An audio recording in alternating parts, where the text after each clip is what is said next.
What if you knew?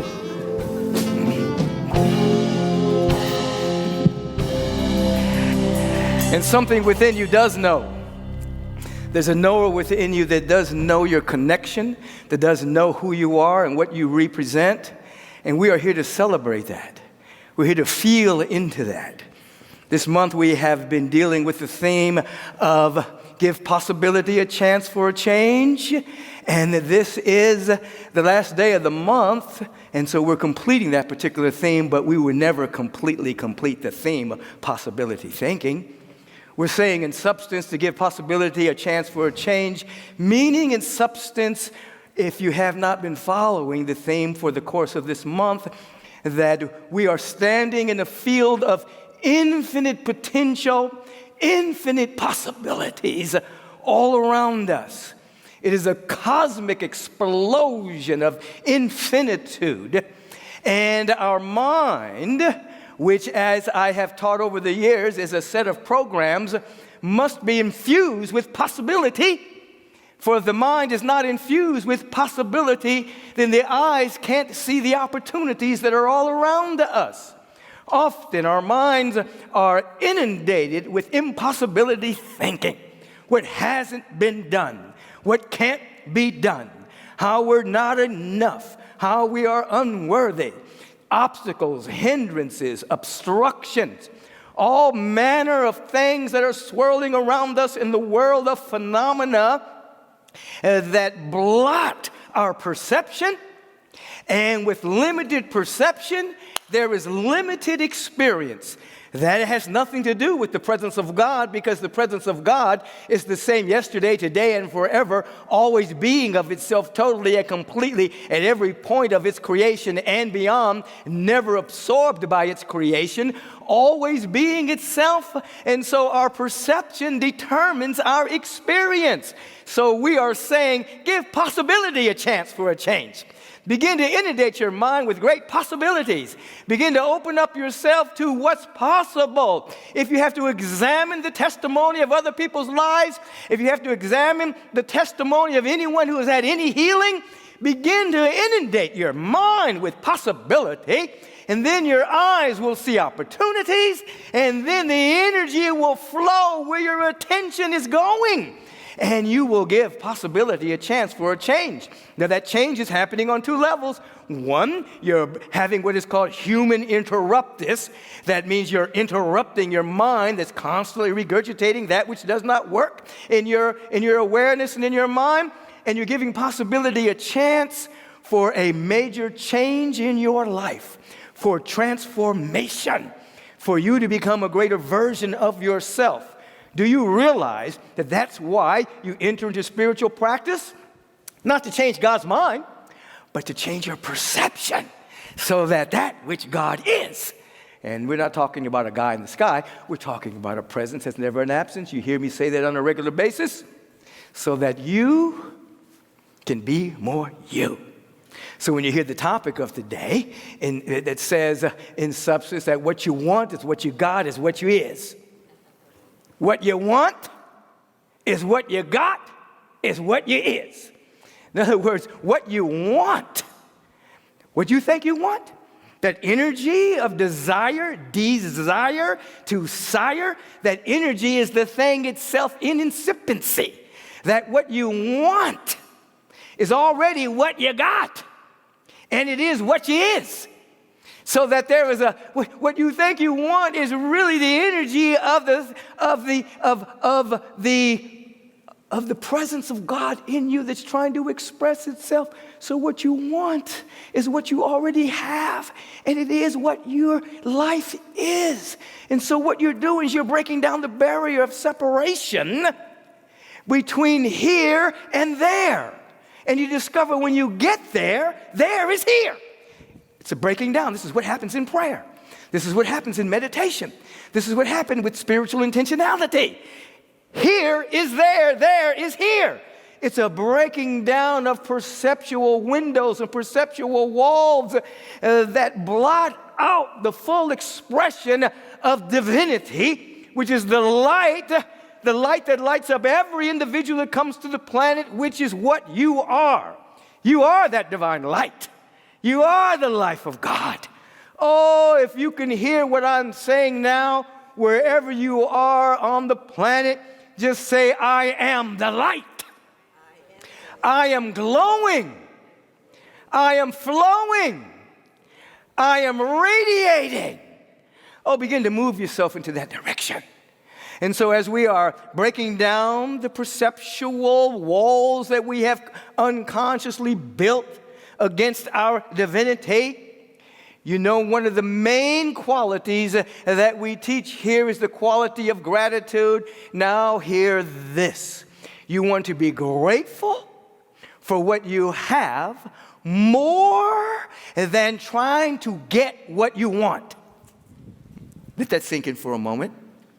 Because oftentimes the mind is constantly working on what it wants, what you want to demonstrate, what you want to manifest, what blessings you want to receive in your life. And that becomes a projection into the future and a denial of what's already here. So what you want to do is begin to establish a practice where you become grateful for what you already have more than what you want. So that you begin to bathe in the awareness that what you want is what you got and what you is. You stay in that awareness. Now, this is very difficult. No, it's simple, but it is difficult. Because we ruminate on how we want our life to be improved in certain areas of our life, whether it's health, whether it's finances, whatever it is. And we ruminate on that, and we want to make things better. But oftentimes, we do that as we are dismissing what we have. The blessings of breath, the blessings of aliveness, the blessings of being surrounded by a presence, the blessings that we sometimes take for granted. So we want to begin to move into the awareness that we want to be grateful for what we have more than what we want. And then we continue to sneak into an ever-expanding awareness by wanting our conscious connection with the presence more than we want what God can do for us. I'm trying to bring all of this manifestation conversation into a higher order of being. So we want connection more than we want what God can do for us. I'm always loving the story of Ralph Waldo Emerson that shares his personal testimony of a moment in which he had tuberculosis. His body was ravaged with tuberculosis. He was feeble, he was weak, he was sick. He went to Emma Curtis Hopkins for a healing. He went to other people, greatest doctors, could not in any way alleviate the pain that he was going through with his body temple. And finally he said, God,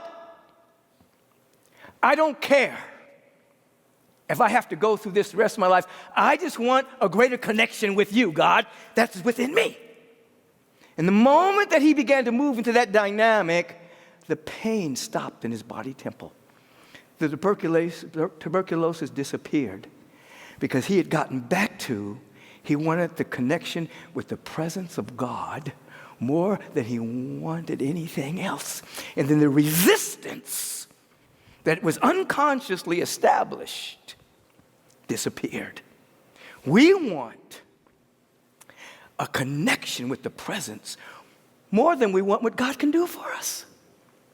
We want to be a vehicle for the presence so that what we want is what we got, is what we is. What we want is that desire is the thing itself in incipiency. It's what we already have, and it's who we are. So we're breaking down the sense of separation between us and the presence of God. It's here, it's now. And then in our prayer life, we are seeking expanded consciousness of the is. Again, when you're going into prayer, meditation, intention setting, fellowship, study, all of the good practices that we have, morning prayer, morning meditation, all that we invite you to participate in, you're opening yourself up to an expanded awareness of the presence. And then as I shared in the early morning way of meditation service, we're taught metaphysically how to use the laws, how to use the universal law for manifestation, how to use universal laws to secure stabilization of our structures, how to be at the right use of the law so that we can begin to bring into our life the fruition of harmonizing prosperity and joy and health and healing and harmony. But here's the deal. When there becomes a coherence between you and the presence and an embodiment of it, the law automatically works. You use the law until the law uses you. In other words, there comes a moment in when you become so saturated with the love of the presence, for no other reason than the love of the presence, that the law automatically works. And now, your life, as Dr. Thurman would describe it, is filled with the glad surprise, meaning you're always on the verge of a greater discovery. You're always on the verge of something new bursting into your life. You're always on the verge of a blessing. You're always on the verge of a spontaneous goodness that springs into your life, and it's beyond what you've been praying for. It's beyond your perception. It's beyond your visualization. It's beyond your imagination. It's a constant unfolding of the greater yet to be within you, the infinite nature of the Spirit within you. You're living life as a continual unfoldment of the infinitude that is everywhere. And then you can begin to see that you've been limiting yourself. And oftentimes, thinking that what you want, not realizing that it's coming from the world, telling you what you should want, rather than the unfoldment of your soul, which what? Gives you everything. Deep sense of peace, deep sense of love, deep sense of wellness, well-being, all needs met, flowing beyond your wildest imagining. And so in that awareness, you begin to discover that which we call the habitual self, the limited self. Everyone's a set of habits. You've heard me say over the years that we're all the same. The only thing that separates us is our habits. And then there's a mental habit. And the limited self uses the data of historical data to launch into the future. And so there's all kinds of historical data that you carry about bad things that have happened to you, things that have been said about you. And sometimes the limited self takes that historical data and applies meaning to it and projects it into the future. But you can take your historical data. This is what we discussed yesterday at the practitioner retreat to a degree. You can take the historical data in your life about how you got over all the blessings, all the ways that your back was against the wall and everything turned out okay. You can begin to take all the historical data of all the blessings and all the testimonies of anyone you've ever known, including yourself, and you can begin to use that as a vibrational template to stand upon, to begin to project into what you would call the future. You can do that. So that you're living life on the tiptoe of a greater expression of infinite good. You can do this. It's called counting your blessings. It's called keeping your conversation in heaven. The basics. Ooh, almost fell down. Now, so historical self, because that which appeared to have happened to you has more emotional charge, sometimes seems to have more power. But with the degree of spiritual practice, you can begin to codify all of the historical data of every good thing that has ever happened. every good thing that anyone has ever said about you, every prayer that anyone has ever given for you, and you can begin to take that in. Sometimes you don't take it in. You defend yourself against it, and you use all the negative things to prove that life isn't for you. But you can begin to break down that defense within yourself and begin to mine the historical data about all the good that has ever happened as a launching pad into an ever-expanding awareness that life is for you. And everything is working together for your good. I did not say everything is good. I said everything is working together for good. So meaning even that which did not feel good is working together for your good, because the universe is progressive, which means it will take that which did not feel good and it will give you a lesson and a blessing that will catapult you into a greater expression of life and the strength and the vitality, if you're willing to hold the frequency of that, will change the course and the trajectory of your life. Let's hear this again. Give possibility a chance for a change. Wake up and say in substance, oh, this day is filled to overflowing with great possibilities. Greater than I can even imagine. Go to bed at night saying, oh my God, even as I sleep, I fly on the wings of the Holy, Holy Spirit. Even as the body is resting, I am surrounded by the angels, lest I dash my foot against the stone of my own unbelief. Give possibility a chance for a change. And then work within your own awareness to be grateful for what you have more than what you want, until the gratitude lifts you into an awareness that what you want, you got, and what you got is what you is. And then ask, pray, meditate for your connection with the presence more than what God can do for you. But God's already doing. You don't have to pray to God to do anything. You understand you can't change God's mind? If you could change God's mind, we'd be in trouble. God is the same yesterday and today and forever. You cannot influence God, but you can be influenced by God. You can work the laws. You can be on the right side of the law. You can be on the limited side of the law. But you can't influence God. So you are praying for your connection with the presence more than what you want from God. And then with expanded consciousness, the law begins to work automatically. You become a living personal law of love, connection, coherence, availability, receptivity, openness, yielding, surrender, sacred yes.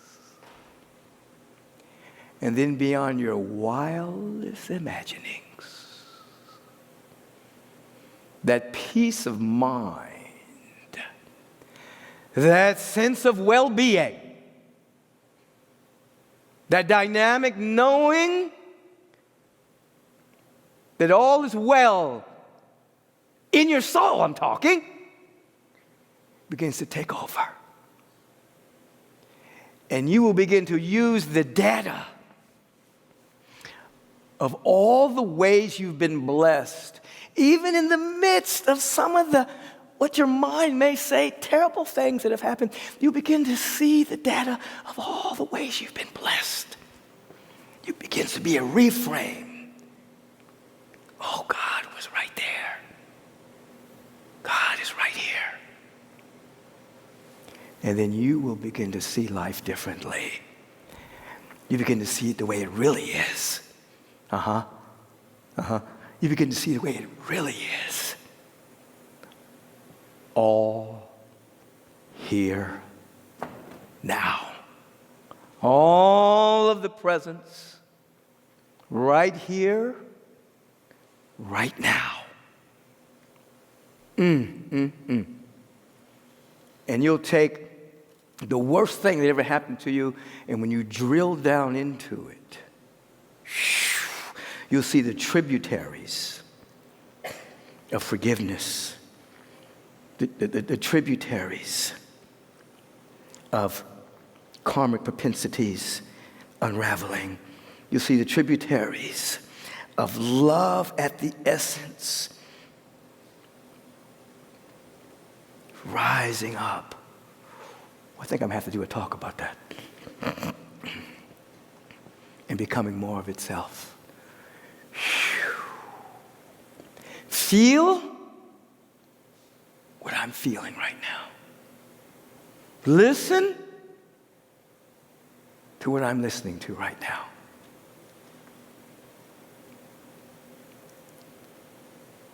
What you want is what you already have. What you already have is what you are. But you're just breaking down the mental and emotional walls of separation from it. That your life may be aglow with the Spirit of the living God.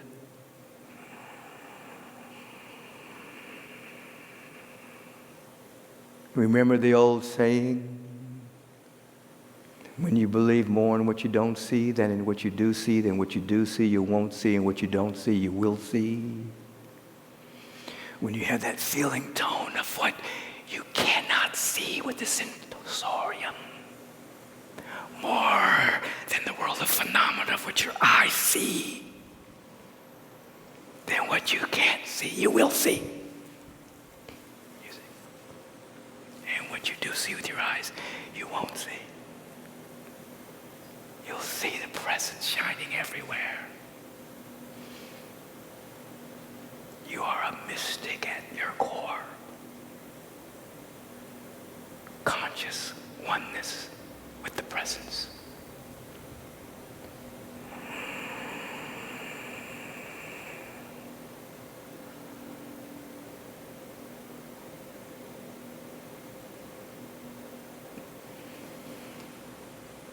Give yourself permission right now to be whole. Give yourself permission right this moment to be healed in every area of your life. Just give yourself permission in this moment. Remember what Dr. Holmes said, it is the perception of wholeness that is the consciousness that heals. The perception of wholeness is the consciousness that reveals your intrinsic nature. And so as we are dripping with the consciousness of our practitioner retreat into oneness this weekend, we're feeling a deep sense of coherence around the fundamental reality, unity, cosmology of oneness.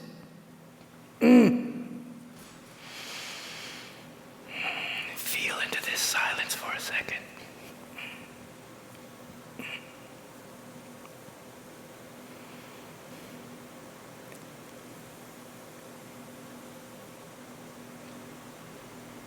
And as I mentioned in the way of meditation service, silent and listen have the same letters in different order.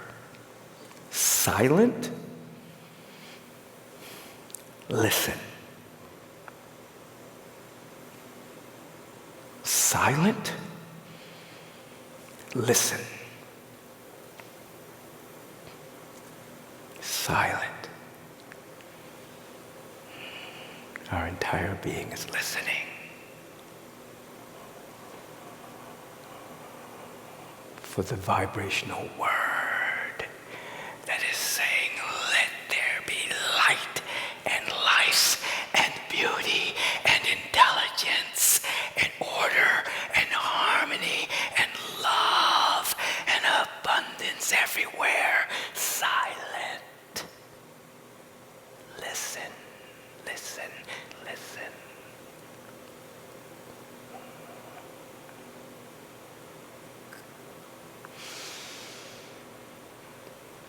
What you really want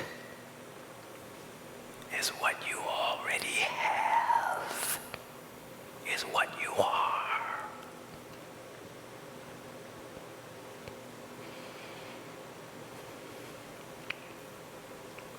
Everything is about acceptance.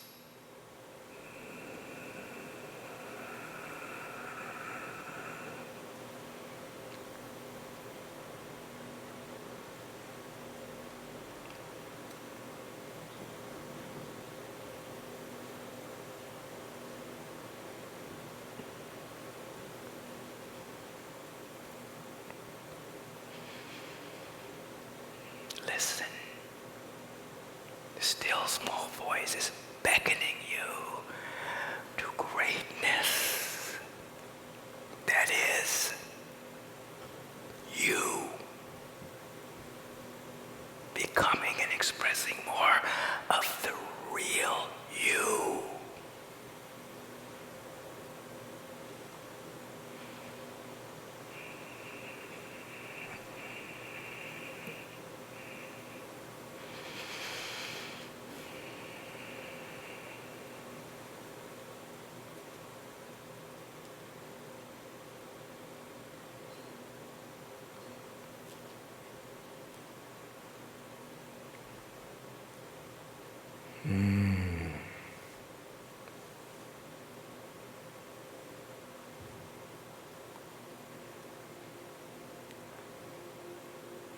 I think we just move into a moment of prayer.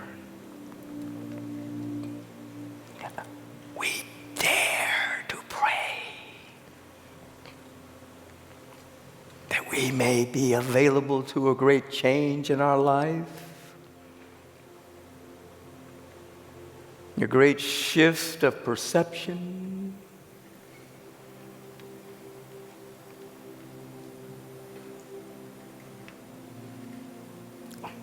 It's a dare we take right now.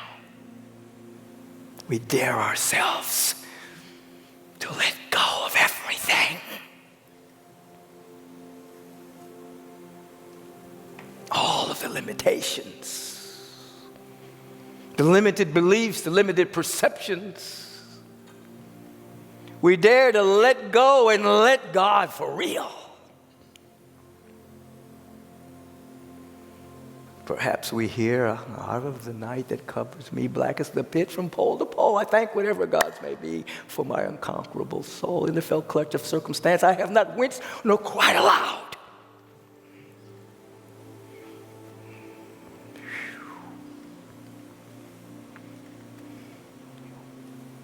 We ultimately hear, I am the master of my fate. By my attitude, oh my God.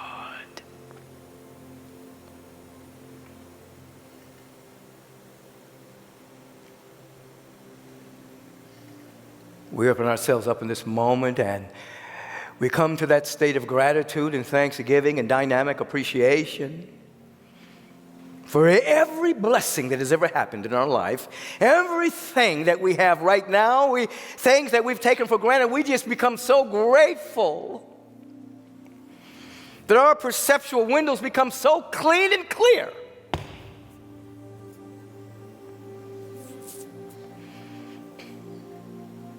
That if a complaint even tries to sneak into our awareness, it's zapped. And all we see is how we are seen by the presence. Oh, we recognize this great presence everywhere. Oh, yes, we do. We recognize it, we recognize it, we recognize it, we recognize it. We feel so one with it at this moment that the wordless tries to burst into words, announcing itself as the Word of God for each and every one of us, that we may be free today, that wholeness may reign supreme, that wellness may reign supreme, that well-being may reign supreme, that harmonizing prosperity may reign supreme, that divine intelligence may order our steps, that every single thing may work together for our good, and that we accept it and reveal it right now. That our wildest imaginings are too small for God. And somewhere within us we hear, oh, we're just getting started up in here. Presence of God is in the blessing business. And we are about God's business, to receive and to be a blessing. We're feeling it in our bones. Oh, thank you, thank you, thank you.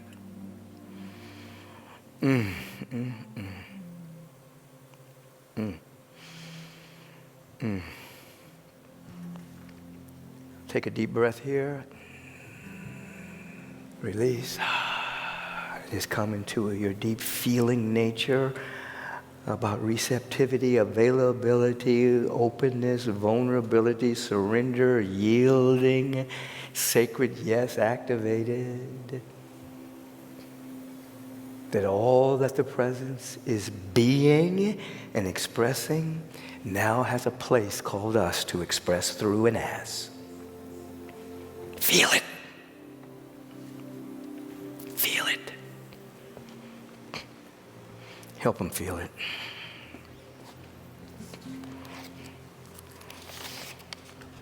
In the name of love, with a heart of grace, overflow in us, decorate this place.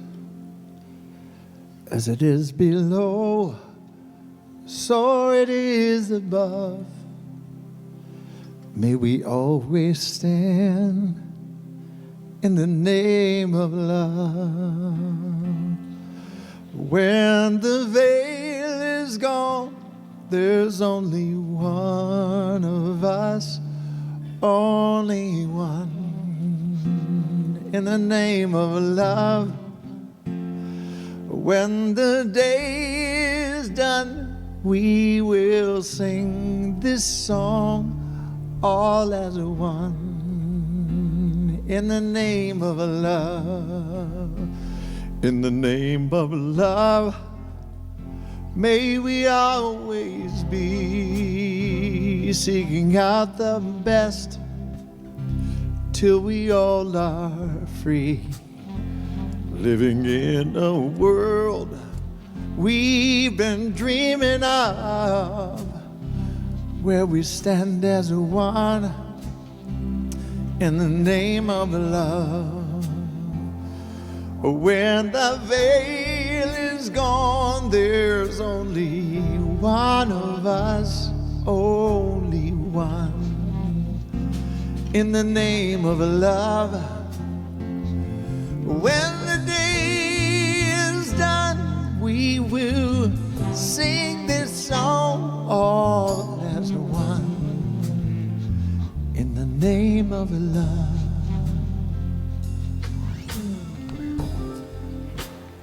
In the name of love. That's name means nature.